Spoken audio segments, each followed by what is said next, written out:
Alrighty folks, we're down on the floor.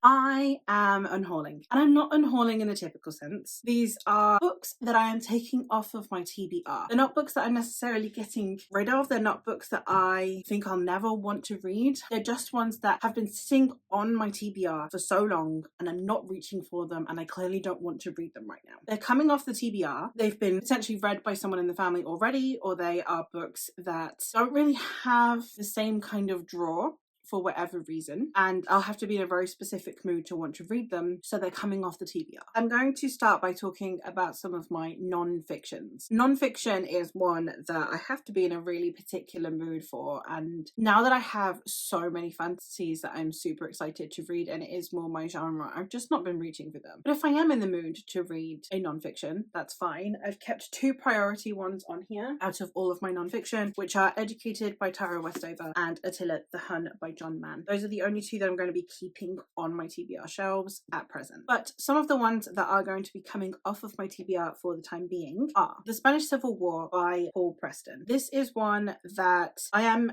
hesitant to pick up because I would rather read about the Spanish Civil War by a Spanish author in Spanish than by an English author. However, I would also like to get an external perspective that is not from a Spanish person. So this is one that I think I will wait until I have a Spanish non-fiction book about the Spanish Civil War, and then I will read them close together and do a contrast. Until I have one, until I bother to go out and get one, I'm not going to read this one. The next one is The Story of Che Guevara by Lucia Alvarez de Toledo. I'm interested enough in Che Guevara, but not enough to read a whole book over reading other books that are on my TBR that I'm really excited for. So it's just one that I'm not reaching for, that's been on my TBR for ages. This is actually my dad's book anyway, so I'll just keep it in my library, and then if I do fancy reading something like this, then I can. I have a couple of other historical ones which are both by Antonia Fraser, which are The Six Wives of Henry VIII and Marie Antoinette, for similar reasons that I'm just not reaching for them, and I've actually kind of gotten really tired of reading Tudor books. I'm going to be reading Hilary Mantel's Wolf Hall this month. I haven't actually bought the trilogy. I normally binge read series. I haven't bought the trilogy because I don't know if I'm in the mood to read it. I've read so many things on the Tudors. The Tudors are just so overwritten at this point that I don't know if I care. I don't know if this book can provide me with any additional information that I do not already have, or talk about people who, because it's just about the six wives. It's not about people during that period. It's about the most talked about people during Henry's reign, which are his wives. So I'm just not fussed about reading more about the Tudors. And the same can be said about Marie Antoinette. They're just overwritten characters that I've read too much on. I think I need some distance. I need to read some other historical fiction about some other characters before I am interested in these people once again. I have some contemporary non-fiction, which are This Is Going to Hurt by Adam Kay. This is one that is, I think, stories from when he was a doctor in the NHS. And it does sound amusing and horrifying at the same time, but it's just not one that I've been in the mood for. So again, I'll keep it on my non-fiction shelves, and then if the mood strikes, then I will just pick it up from there instead of having it haunting me on these shelves. I also have Becoming by Michelle Obama. This is another one that I am unsure if I want to read or not now. Not for any particular reason other than biographies don't really do it for me unless they're historical. And I wanted to bring myself to, if I'm going to read a contemporary biography, for it to be of someone that I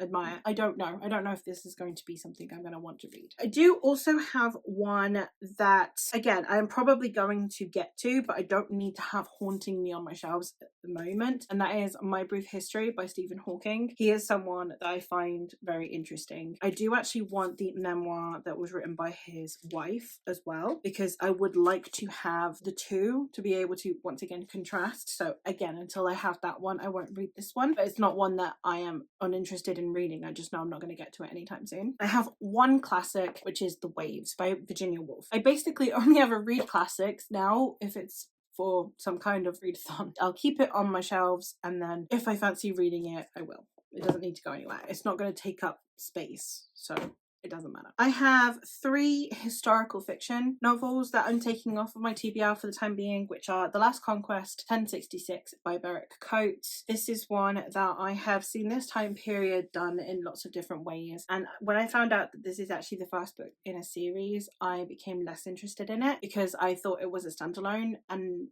now that I know it's not, I'm not fussed about reading a whole series about 1066. I know what happened, so I don't care. At the moment, I'm not fussed about picking up the series, and my dad said it was really slow and like the chapters are really long. And another one I have is A Parliament of Spice, which again I found out is actually part of a series and is either the second or third book in a series, and I haven't picked up the first ones. If I see them in a charity shop, I will grab them and then I will read the series, but as it's the third book at the minute, it doesn't need to be on here. And one that I picked up just because it was blurbed by CJ Sampson, who is my favorite historical fiction author, is Inquisition. But I have heard mixed things about, well, I've read mixed things about this in reviews, so now I'm a bit hesitant, and I think maybe if I reread the Childlike series and I need something to scratch the itch of like murder mystery but in history, then I might want to pick this up, but for the time being it's also coming off the TBR. And then the last ones that I have are some literary fiction. The first one that I have is I Am the Messenger by Marcus Zusak. I said to my mum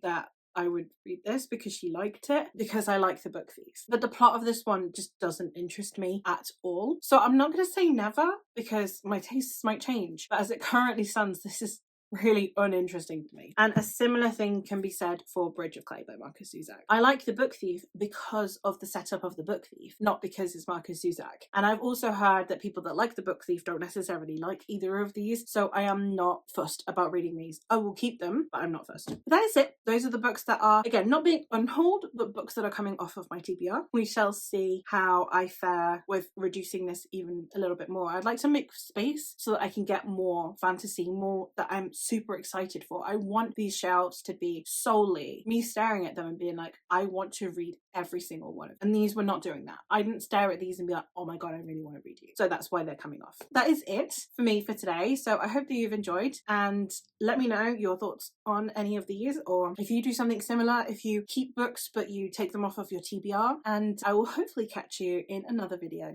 soon. Bye.